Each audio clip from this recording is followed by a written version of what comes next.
আমরা কোথা থেকে আসলাম, মৃত্যুর পরে কি হবে, কিছু হবে কি না, ভগবান আছেন কি না, ভগবান অবশ্যই আছেন না কি? কিছু লোক বলে কোনো ভগবান নাই, এইসব কথা কাল্পনিক আছে।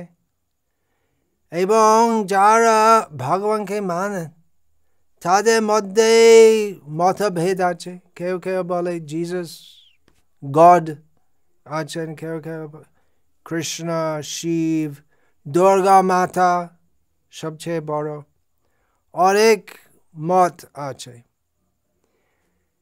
এই সকল প্রশ্ন জিজ্ঞেস করা মানব জীবনে আসল উদ্দেশ্য আছে। শুধুমাত্র জিজ্ঞেস করা নাই, সেই সকল প্রশ্নের সাদ উত্তর প্রাপ্ত করা দ্বারা আমাদের দুর্লভ মানব জন্ম সফল হতে পারে, অন্যথা নাহি। সেই জন্য আপনি প্রতিদিন ভগবদ গীতা পাঠ করুন। এই সকল প্রশ্নের সাদ উত্তর আপনি ভগবদ গীতায় প্রাপ্ত করুন।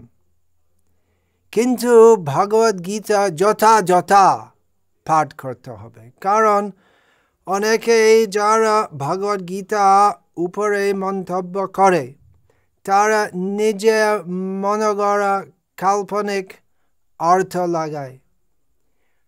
আসলে ভগবান শ্রীকৃষ্ণ যা বলেছেন তা অর্থ অনুসারে আপনি প্রাপ্ত করুন ভগবদ গীতা যথাযথ।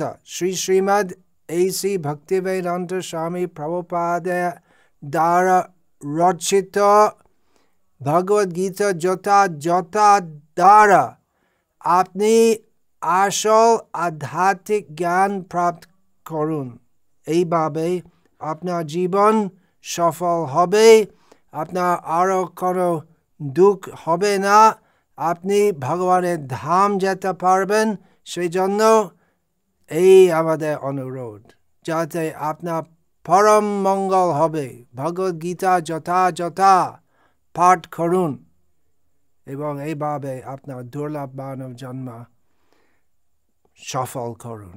হরে কৃষ্ণ কৃষ্ণ কৃষ্ণ হরে হরে, হরে রাম রাম রাম হরে হরে।